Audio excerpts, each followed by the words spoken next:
Bonjour, je vous retrouve dans une nouvelle vidéo. Aujourd'hui, on va étudier un exemple qui permet de comprendre la notion du forçage dans un graph-set. On va utiliser donc l'exemple du chariot multivitesse. Donc, il est décrit par le schéma suivant. Donc, on dispose de trois boutons poussoirs qui permettent de gérer le fonctionnement normal du chariot, avec deux capteurs de position gauche et position droite. Lorsque par exemple on appuie sur le bouton poussoir 1, donc le chariot il fait aller-retour avec la vitesse 1. Lorsqu'on appuie sur le bouton poussoir 2, donc il fait aller-retour avec la vitesse 2, etc. Donc maintenant, dans cette vidéo, on va ajouter un capteur de sécurité qui permet de détecter un courant maximal, donc qui est Emax, un capteur de courant. Ensuite, on va utiliser un bouton poussoir qui permet de relancer le cycle au moment de la détection du courant maximal et un voyant de défaut.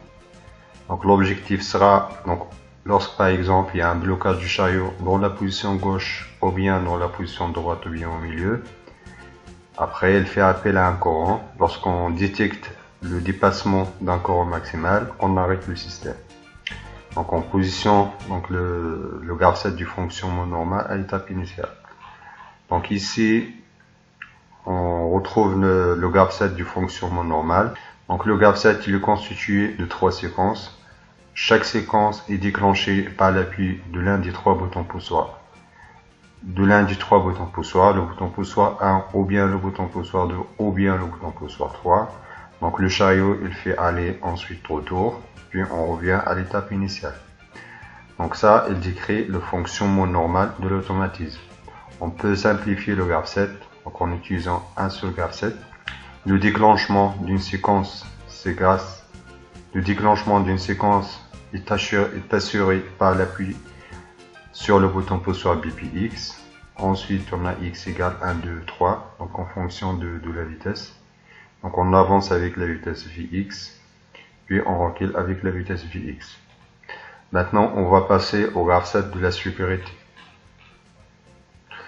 Donc pour sécuriser notre système, nous avons vu dans la dernière vidéo que le forçage, donc on peut forcer le système de se positionner à l'étape initiale, de se positionner dans l'étape courante ou bien dans un état vide. Dans notre cas, on a choisi de positionner notre graph-set à l'étape initiale parce que dans l'étape initiale, donc il n'y a aucune action exécutée. Par exemple, si notre graph-set pendant l'étape initiale, par exemple, il doit y avoir une action, dans ce cas-là, c'est au moment de la détection du défaut. Donc notre système, initialement, il exécute cette action. Mais dans notre cas, on souhaite que le système s'arrête complètement au moment de la détection de défaut. Donc, dans notre cas, la détection du courant maximal.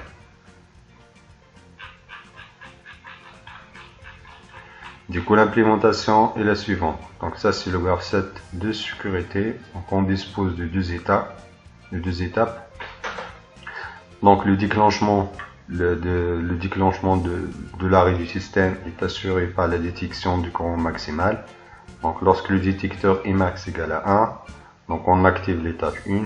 Lorsque l'étape 1 est activée, on exécute l'ordre de forçage. Ici, on force le graph-set GFN, c'est-à-dire le graph-set du fonctionnement normal.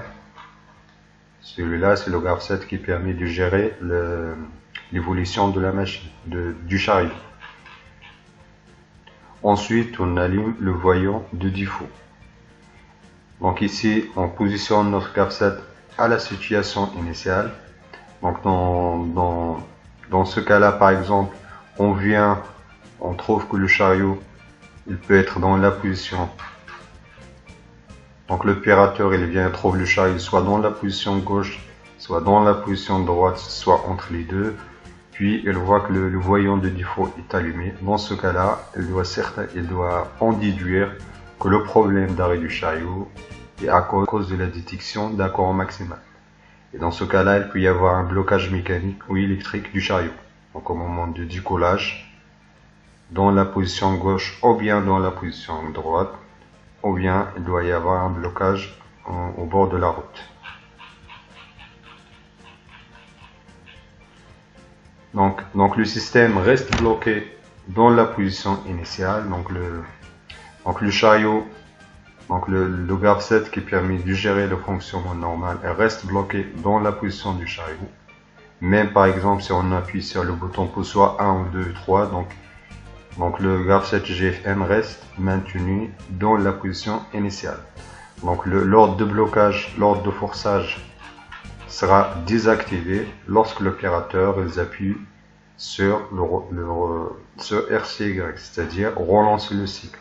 Lorsque l'opérateur appuie sur le bouton relancer le cycle, dans ce cas-là, le chariot se remet en fonctionnement. Si par exemple l'opérateur appuie sur le relancer le cycle et la présence du défaut il est encore disponible, c'est-à-dire donc le chariot il a du mal à décoller à cause d'un appel de courant du démarrage qui est dû à un blocage mécanique. Dans ce cas-là, donc le système va se repositionner dans la position du blocage. Dans ce cas-là, il faut que l'opérateur résolve le problème de blocage. Ensuite, il peut relancer le système. Donc concernant, donc ici, dans cet exemple, on a étudié l'exemple de la détection d'un courant maximal. Donc c'est un exemple. Ensuite, on peut avoir plusieurs sécurités. Par exemple, la détection de surintensité, la détection de surcharge. Donc la détection de défaillance, par exemple, de détecteur gauche ou bien du détecteur droite, ou bien le mauvais fonctionnement du bouton poussoir là. Poussoir 1, bouton poussoir 2, bouton poussoir 3. Dans ce cas-là, il faut intégrer, soit on peut réaliser un seul grave-set de sécurité qui intègre l'ensemble des défauts. Et chaque défaut, on peut ajouter un voyant de défaut. Par exemple, il y a un voyant de défaut vert qui indique le problème de surcharge, il y a un autre voyant qui indique le problème de surintensité, il y a un autre voyant, etc. Donc là, il n'y a pas de limite concernant la protection de votre automatisme.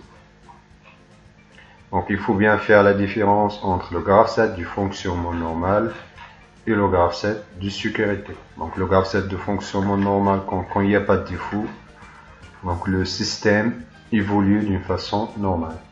Une fois qu'il y a un problème, donc ça peut être de nature différente, dans ce cas-là, donc le grave-set de sécurité, elle réagit, puis il agit sur le grave-set du fonctionnement normal. Soit on exécute un ordre de réinitialisation, c'est-à-dire on positionne notre grave-set du fonctionnement normal à l'étape initiale, ou bien l'ordre de figure, c'est-à-dire on bloque le système dans l'état actuel, donc l'étape actuelle de l'exécution, ou bien on désactive toutes les étapes.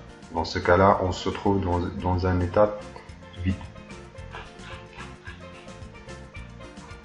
Donc on verra dans la prochaine vidéo comment gérer les priorités en utilisant la notion de hiérarchie des grave-sets. Je vous remercie de votre attention et à la prochaine vidéo.